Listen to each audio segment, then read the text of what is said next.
Ça va, Mehdi? Ça va, tu vas bien?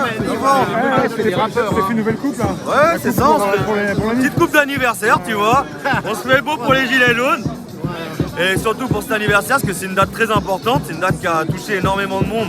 Parce que depuis 3 ans, c'est un mouvement qui a commencé, qui a perduré. Un mouvement comme ça, c'est sans précédent en France depuis plus de 100 ans. Donc il faut l'entretenir, ce mouvement-là. Là, samedi, ça va être une belle date. Il y a des belles choses qui se préparent, ce sera dans tout Paris. Il y aura des gens aux Champs-Élysées dès le matin. Il y aura des gens en manifestation l'après-midi. Et il y aura plein d'autres surprises. Le peuple est réveillé, le peuple est en place, le peuple montre sa détermination et qu'il ne lâchera pas. Là, franchement, vous voyez, il y a du monde aujourd'hui pour un soir de semaine. Ça fait plaisir, les gens sont présents. Il y a quand même du monde. Tu vois, les manifs de semaine, d'habitude, il y a beaucoup moins de monde. Parce que les gens travaillent, sont fatigués le soir. Mais là, les 3 ans gilets jaunes, on a du monde. Parce que ça touche, parce que c'est dans nos valeurs. Parce que là, c'est quelque chose qui est important à nos yeux. C'est pas juste un mouvement, les gilets jaunes, c'est une famille. C'est des personnes, vous voyez, dans nos familles, on a tous perdu des membres. Pas des décès, mais parce que nos idées se sont séparées à un moment donné. Nous, on s'est éveillés sur beaucoup de choses, quand d'autres sont restés dans la propagande de l'État. Et ce qui a été génial avec les gilets jaunes, c'est qu'on s'est rencontrés, on a discuté, on a partagé nos idées et qu'on s'est unis. Parce qu'on a tous les mêmes valeurs, tous les mêmes idées. On est tous ensemble. Ce qu'on a perdu dans les divisions créées par l'État, on l'a recréé ici. Parce que l'État, c'est ça qu'il veut. Nous, c'est pareil. À nous, on se rassemble. On est ensemble. Les idées passent, les messages passent. Et ce lien-là, ils ne peuvent pas le tenir. Une question. À Laurence, là, tu connais Laurence, la petite, là? Il m'a dit, la petite, là, elle est un peu... tout le monde la traite de folle. Il m'a dit qu'on ne fête pas 3 ans d'échec. Tu parles de Tatiflo, c'est ça? Voilà, il m'a dit qu'on ne fête pas 3 ans d'échec. Pour moi, c'est pas un échec. Parce que si ça ne serait pas arrivé, on serait dans une merde bien plus grave que celle où on est déjà. L'État, il ne nous aurait pas fait de cadeau et l'opposition a fait qu'il y a certaines lois qu'ils n'ont pas réussi à faire passer. Donc si on ne l'aurait pas fait, ce serait encore pire alors aujourd'hui. Donc le bilan, quoi? Il est mitigé, c'est ça?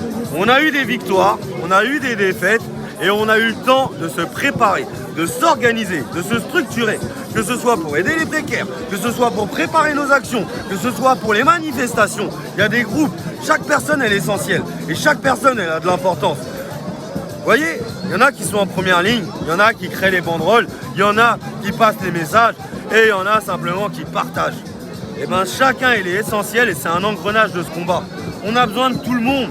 La petite mamie qui prépare les banderoles, le petit papy qui va partager les vidéos sur internet, les personnes qui sont en première ligne, les plus vulnérables qui sont derrière, le bloc de protection qui protège les vulnérables, les personnes des brigades de solidarité populaire qui nourrissent les précaires. C'est une chaîne qui s'est créée. Ce que l'État nous a abandonné, on l'a fait. On n'a pas besoin d'eux.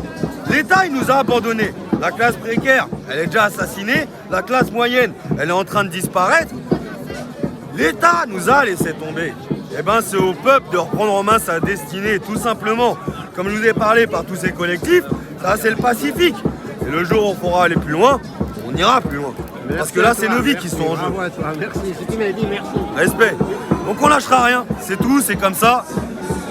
On n'est plus à un moment où on peut revenir en arrière. On est à un moment où on doit continuer ce combat jusqu'à la victoire. Samedi, ça va être beau, je vous préviens. Ça va être chaud et ça va être beau. Donc pour les personnes qui veulent du un peu plus calme, venez l'après-midi. Vous inquiétez pas, le bloc de protection sera là, tout ça. On sera soudés, on sera unis et vous serez tranquilles. Le matin, il y aura des surprises, vous avez entendu tout à l'heure. Chaque citoyen a le droit d'aller sur les Champs-Élysées. Chaque citoyen. Je suis désolé, je suis un citoyen, j'ai le droit d'y aller samedi matin, aller faire un petit tour. Normalement, comme mes camarades, ils ont le droit d'aller faire un petit tour au champ. Et puis on ira chanter une belle chanson que tout le monde connaît. Et puis toute la journée, vous aurez des surprises. C'est les 3 ans des Gilets jaunes. Vous vous rappelez ce qu'il y avait marqué sur l'Arc de Triomphe? Les Gilets jaunes triompheront. On est sur le chemin. Marche après marche, pas après pas, action après action. La victoire, elle arrive. Elle prend du temps, elle se structure, comme la résistance. Mais là, vous avez la réelle résistance du peuple face à un système, face à des lois qu'on n'accepte pas et qu'on n'acceptera pas. Respect à toi, Rémi. Il y aura de belles surprises samedi. On charge bien que les batteries. Prends tout ce qu'il faut parce que ça va être un live marathon, mon copain. Tu vas t'en souvenir. Mais grand respect pour ton travail. Merci à toi.